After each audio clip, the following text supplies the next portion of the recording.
So what does somebody actually need to acquire a gun in this country? If they're going to start on something like an air rifle, all you need is 2 forms of ID. So I could actually come in and grab one of those now with my passport and driver's license? Yeah. The firearms legislation is in such an unsatisfactory state that it really requires a complete overhaul, a new code where we could look at all of the material, including licensing, and we could produce a more coherent pattern of criminal legislation. Do you think people realise how many guns there are in this country? I don't think they do, which is probably a good thing. Most people don't even realise the neighbours have got a shotgun.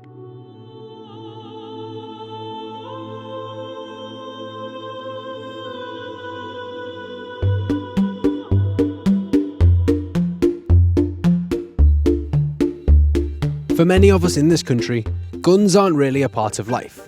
And unless you live in the countryside or regularly go clay pigeon shooting, you'd be forgiven for not really knowing much about legal guns at all. So are guns legal in this country, yes or no? Well, I don't know. I could say yes or no. I don't know if they're legal or not. Do you know anybody with a gun? I don't know anybody with a gun. I know people that have been shot. Legal? Legal. Owned. People own guns legally in this country. In fact, there are over 1.8 million legal guns in this country, and over 700,000 gun licence holders. Last year saw the largest number of legal firearms in the UK since statistics were first collected in 1995. The measures we have around guns are very strict, some of the strictest in the world. And gun deaths are rare here, the majority of those being down to illegal guns. To some though, like the Law Commission, an independent body established by Parliament, our laws are inadequate and need immediate reform. Under the present law, it's clear that there are criminals who are exploiting these loopholes and putting public safety at risk. Legal gun owners though say our laws don't need to change. In fact, many think we should have more relaxed laws. They say criminals don't follow gun laws anyway, so stricter laws don't affect them. They tell me that they feel they're too often used as a scapegoat for anything bad that happens in relation to firearms, and that they're not properly given the chance to tell their side of the story. So, I'm on my way to meet some. Hey Callum. Hi Ben. Nice to meet you. Yeah, nice to finally meet you. I like your ride. Thank you. It's very nice. Is the shop down here? Yeah, just down this road. Is it your typical gun shop? I would say so. First, I was meeting a man called Callum to buy some ammunition at a local gun shop. This is the gun shop. Morning. All right. Hello. Wow. Yeah. So these are guns. Yeah. Callum owns 7 guns. And he's got a YouTube channel called English Shooting. On it, he talks about everything gun related and campaigns for more access to guns in the UK. Right, could I have 100 Ely Force, please? Of course you can. Got your club ID on you? Yeah. So how does it work for you, and from your perspective, can you reject somebody if you feel as if they're not suitable for a gun? Yes, we can. The police give us our licence, and then it's down to our judgment as to whether we serve people. How would you assess me if I came to the counter and had my my licence? What would you do to kind of, just ask me a couple of questions? You know, if you were stood there shaking, agitated, sweating, I'd probably figure something was wrong. I'd probably offer you a cup of tea and try and figure out what was actually up. It's such a big responsibility. It's like being simultaneously a sales assistant or manager, because you're a manager, and a counsellor at the same time. Or like a psychiatrist or something. It's quite a big thing, you know. Even sort of the lowliest sales guy in a gun shop has that pressure on them. They can go to prison and get fines for making simple mistakes. Though they have quite big consequences, obviously. See, this looks like this is a proper machine though. This looks like it could do some damage. Oh yeah, I'll blow a decent sized hole in a fox. I'm not in the world of guns. I don't really know anybody with guns. You obviously have had a different upbringing. So what is your background?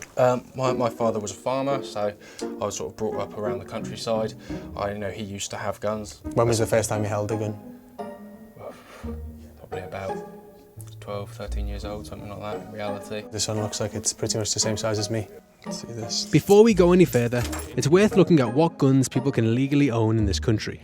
To start, everything in that room could have legally been owned by someone with the right reasons to do so. Gun laws differ slightly in different parts of the UK. Northern Ireland, for example, is the only place you can legally own a gun for personal protection and own a handgun. This isn't possible in the rest of the country. If you want to own a gun, your main options are a shotgun or a rifle, and for this, you'll need a shotgun or firearm licence respectively. To acquire one, police must be satisfied you're not dangerous and have good reason to get a gun. Just wanting a gun isn't good reason. Things like sport shooting and pest control count. You are permitted to keep your guns at home. You'll just need to provide safe storage space. Most other firearms are prohibited. Handguns and most semi-automatic rifles are banned, for example. These controls were introduced after two major gun incidents, Dunblane in 1996 and the Hungerford Massacre in 1987. Back in the shop, Callum had brought some guns to show me. Like many gun owners, Callum keeps all his guns in a safe at home. He didn't want to show me them there though, as he thought it'd send out the wrong message and worry his neighbours. The majority of people, if they saw this, would be like, whoa, that's kind of scary. Would you? And that's because, especially within the UK, you only ever really see this being used, say, by the police or in, say, Call of Duty. It looks exactly like a sniper rifle. Is it strange a bit being a gun owner in the UK? Because obviously, I mean, you can go onto the internet and see the, I suppose, freedom American gun owners have. Yeah, it's incredibly frustrating because I have absolutely no intention ever of using a gun in a bad way. I enjoy the sport of shooting. What people jump to is that I own guns for the illicit reason. And it's frustrating for me that you tell somebody that you own a gun and you're instantly a weirdo. For me, there has been no evidence to show that banning a particular type of gun has any form of prevention. A semi-automatic rifle doesn't change the mentality of the person. It changes the amount of bullets that can be shot from the gun, which could make it deadlier. But it doesn't matter how capable the gun is of storing ammunition. It's about the person behind it. So these are the guns that you kind of see on TV? Yeah, the handgun is it's something that everyone's aware of. It's interesting that it says we don't call 911, we use handguns. Yeah. Is that something you ascribe to? No, it's from a different culture. Being British and being a firearms owner, it almost feels illegal to have any sort of opinion on using guns for self-defence because that's just not what the culture is here. Criminals are, I think, laughing at us at the moment. They know that a lot of people are scared to do anything offensive in their home because of the repercussions. Many people have ended up in jail because they've only marginally overstepped the mark. Callum told me owning a gun was like being in a secret society in the UK. He seemed worried to speak his mind due to the reaction he might get from the public. The last real conversation we had around licensed guns in this country was following the Cumbria massacre in 2010, where Derek Baird killed 12 people with a licensed rifle. Many gun owners say the media's focus on events like these, though, demonises legitimate gun owners, despite them being such rare occurrences. Gun conversations in this country are usually centred around those in the US, not really here in the UK. And that's because America's relationship with guns is a lot more serious. For example, in the UK in 2014, there were 24 homicide gun deaths for the whole year. In the US, on Christmas Day alone last year, there were 27 deaths. As with the extremely well-known NRA in the United States, Britain also has its own version of the NRA. It's just not quite as big, or not really the same thing as its American counterpart. It is 12 years older though.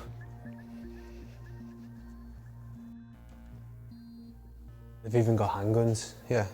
This one's from 1894, but these are now illegal. Obviously there's the infamous American NRA. Is this similar to that? I'm not terribly familiar with them, to be honest. They have a big political lobbying, and again, I think they've been very successful in what they do. We're all about sporting shooting. I think there are areas of common interest. I think a large part of theirs is obviously the constitutional right to own a weapon and also using weapons for self-defence. Is that something that you would like to see in this country? Well, I have no issue in terms of self-defence. It's not part of our remit. People in this country cannot own rifles or shotguns or any firearm actually for self-defence. That's not what they're used for. They're purely sporting vehicles.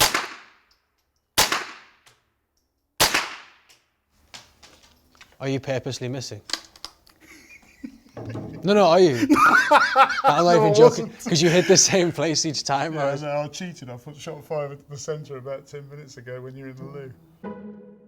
The NRA has over 28,000 members, and say they perform checks on each of them prior to them joining. As it's a Home Office approved club, being a member also counts as good reason when applying for a licence.